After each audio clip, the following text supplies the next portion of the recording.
오늘 우리에게 주시는 하나님의 말씀은 예레미야 48장 11절에서 13절까지의 말씀입니다. 예레미야 48장 11절에서 13절의 말씀, 제가 가진 성경책은 구약성경 1127페이지에 있습니다. 다 찾으셨는 줄로 믿고 한 목소리로 함께 합독하도록 하겠습니다. 모압은 젊은 시절부터 평안하고 포로도 되지 아니하였으므로 마치 술이 그 찢기 위에 있고 이 그릇에서 저 그릇으로 옮기지 않음 같아서 그 맛이 남아있고 냄새가 변하지 아니하였도다. 그러므로 여호와께서 말씀하시니라. 날이 이르니 내가 술을 옮겨 담는 사람을 보낼 것이라. 그들이 기울여서 그 그릇을 비게 하고 그 병들을 부수리니 이스라엘 집이 베델을 의뢰함으로 수치를 당한 것 같이 모압이 그못으로 말미암아 수치를 당하리로다. 아멘. 할렐루야. 밖에 비가 오는데 그럼에도 예배의 자리에 나오신 사랑하는 여러분들에게 여러분의 심령을 가득 채우시고 적시는 하나님의 놀라운 은혜가 함께하기를 주님의 이름으로 축원합니다. 우리 모두는 형통한 인생을 원합니다. 큰 인생의 굴곡 없이 원만하고 완만하고 수월하게 우리의 인생이 풀리기를 기대하며 살아갑니다. 그런데 우리의 인생은 그런 우리의 바램처럼 흘러가지 않을 때도 있습니다. 위기를 만나기도 하고 어려움을 만나기도 하고 때로는 그 과정에서 좌절하기도 하고 절망을 하기도 합니다. 그때마다 문득 우리의 머릿속을 스치는 한 가지의 생각이 있는데 그것이 무엇이냐면 하나님을 믿는 나에게 왜 도대체 이런 일이 일어날까라는 의문입니다. 때로는 예수님을 믿는 우리보다 예수님을 믿지 않는 사람들이 성공하는 모습을 보며 그렇고요. 예수님을 믿는 나보다 예수님을 믿지 않는 다른 사람이 형통한 삶을 보면서 의아해하기도 합니다.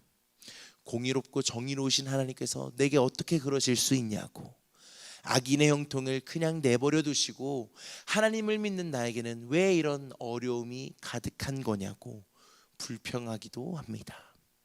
그때 하나님께서는 잠언 24장의 말씀을 통해 우리에게 이렇게 말씀하십니다. 너는 악인의 형통을 부러워하지 말며 그와 함께 있으려고 하지도 말지어다. 하나님께서는 무엇 때문에 우리에게 악인의 형통을 부러워하지 말라고 말씀하시는 것일까? 결국 악인의 결말은 패망이고 의인의 결말은 승리이기 때문입니다. 비록 우리의 삶에 순간순간 찾아오는 어려움과 고통들로 인해 우리는 내 인생이 비극이다라고 느낄 때도 있지만 결국 우리의 삶을 인도하시는 하나님의 경륜 안에서 우리의 인생은 결국 희극으로 끝날 것이고 승리로 끝날 것이기에 하나님은 당장 눈앞에 있는 악인의 형통을 부러워하지 말라고 말씀하시는 겁니다. 그리고 우리는 이 하나님의 말씀을 통해 소망을 얻을 수 있습니다. 오늘 우리가 함께 나눌 성경의 이야기는 이 진리를 담고 있습니다. 어제도 이야기했지만 모압은 어떤 나라입니까? 아버지 롯과 큰 딸의 부적절한 관계 속에서 태어난 모압이 조상이 된 민족입니다. 어쩌면 민족의 근원부터 잘못되었지만 그럼에도 모압은 평안하다 못해 형통한 삶을 살아갑니다. 모압에 대한 역사적인 자료를 살펴보면 그들은 경제적인 풍요로움 속에 안정되게 살았다라고 기록합니다. 그러다 보니 자연스럽게 그들의 어깨는 높아졌을 것이고 그 누구도 모압을 함부로 대할 수 없었을 겁니다. 그런 모압을 향해서 오늘 하나님은 말씀하십니다.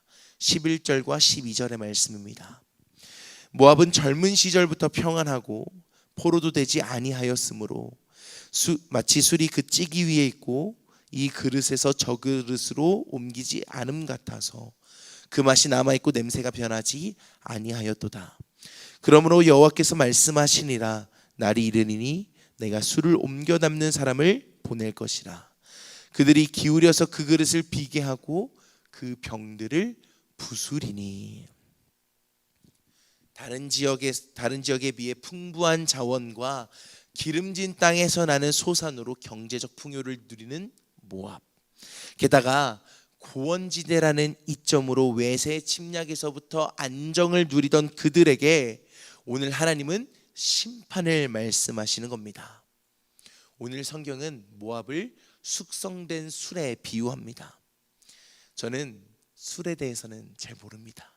목사이기 때문이며. 오랫동안 잘 숙성된 술일수록 비싸고 가치가 있다고 우리는 알고 있습니다. 음식도 마찬가지입니다. 고추장과 된장과 같은 음식들도 숙성되면 숙성될수록 가치가 높아집니다. 그런데 여기에는 한 가지 전제가 있습니다. 그것이 무엇인가? 잘 숙성되어야 한다는 것입니다. 얼마 전에 결혼한 친구의 집에 집들이 초대를 받았습니다. 배달 음식을 시켜서 이것저것 먹고 있는데 제가 아직 성장기여서 그럴까요? 음식을 다 먹고도 아직도 배고픈 겁니다. 그래서 그 친구네 집 냉장고를 뒤지는데 아주 먹음직스러운 연어회가 있더라고요. 그 친구에게 물어보니까 3일 전에 먹다가 남은 거래요. 회도 숙성회를 우리가 먹잖아요. 그래서 뭐 3일 정도면 아주 맛있게 숙성됐겠네 하고 친구들과 함께 그 연어회를 나눠 먹었습니다. 결말은 어땠을까요? 그날 밤부터 복통에 시달리고 저는 살이 빠졌습니다. 제가 이 이야기를 드리면서 여러분들에게 드리고자 하는 말씀은 무엇이냐면, 냉장고에 그냥 넣어놓는다고 해서 숙성이 되는 게 아니라는 겁니다. 좋은 환경에서 잘 숙성돼야 가치가 있어진다라는 겁니다. 그런 의미에서 과연 모압은 어땠을까? 모압 땅에는 우상 숭배 문화가 팽배했습니다. 대표적으로 우리가 몰렉이라고도 부르는 그모스라는 민족 신을 섬겼는데, 이 그모스라는 신은 인신 제사를 드리는 신이었습니다. 다시 말해서 하나님께서 보시기에 악한 일들이 모압 땅에 가득했던 겁니다. 금묵자흑, 검은 먹을 가까이 하면 우리도 자연스럽게 검어질 수밖에 없습니다. 모압도 마찬가지였습니다. 그렇게 악한 일들이 그들의 삶에 놓여져 있다 보니까 점점 그들의 인생은 타락해져 갔을 겁니다. 그러던 어느 날, 오늘 하나님께서는 예레미야를 통해 말씀하십니다. 내가 술을 옮겨 담는 사람을 보낼 것이라. 이 말은 무엇입니까? 그들이 누리고 있던 평안과 안정된 삶이 이제 끝났다라는 겁니다. 악인의 자리에서 형통을 누리며 살던 모압이 이제는 하나님의 심판 앞에 놓이게 되었다라는 겁니다. 그 이유가 무엇일까? 오늘 13절 말씀은 이렇게 기록합니다. 이스라엘 집이 베델을 의뢰함으로 수치를 당한 것 같이 모압이 그모스로 말미암아 수치를 당하리로다. 베델이라는 장소, 이스라엘 민족에게는 참 의미 있는 장소입니다. 아브라함이 제단을 쌓았던 곳이 베델이고, 야곱이 천사들이 하늘로 오고 내리는 그 장면을 목격했던 곳이 바로 베델이라는 장소입니다. 그런데 그렇게 하나님과 좋은 추억이 담겨 있는 이 베델이라는 장소에서 우상 숭배가 일어납니다. 분열왕국 당시 북이스라엘의 첫 번째 왕 여로보암에 의해 금송아지 상이 베델에 세워집니다. 그리고 사람들은 예루살렘에서 하나님을 예배하고 하나님 앞에 찬양하는 것이 아니라 이 베델에 있는 금송아지 상에 예배를 드리게 됩니다. 이 사건은 이스라엘에게 돌이킬 수 없는 죄가 되고 결국 이스라엘은 심판을 받게 됩니다. 모압 또한 마찬가지라는 겁니다. 그모스라는 민족신을 섬기고 의지하였기 때문에 그들이 누리고 있는 평안은 깨지게 될 것이고 결국 멸망하게 될 것이다 라고 오늘 성경은 이야기하고 있습니다. 이 모압이 섬기는 그모스라는 신은 정복자라는 뜻을 가지고 있습니다. 그리고 이 그모스의 다른 말인 몰렉은 다스리다, 인도하다라는 뜻을 가지고 있습니다. 그런데 모압이 섬기는 그모스와 몰렉이 그들을 다스리고 인도하며 이 땅을 진짜 정복할 수 있었을까요? 아닙니다. 결국 모압은 하나님의 심판 아래 폐허가 되고 그들이 섬겼던 정복자인 그모스, 그들을 인도할 것이라는 몰렉은 결국 무너지게 됩니다. 그렇다면 모압을 다스리고 인도하시며 이 세상을 통치하시고 이 세상을 정복하실 수 있는 분, 그분은 누구입니까? 바로 만군의 여호와 하나님이십니다. 영원할 것 같은 막대기, 아름다운 막대기라고 불리던 모압은 결국 무너지게 됩니다.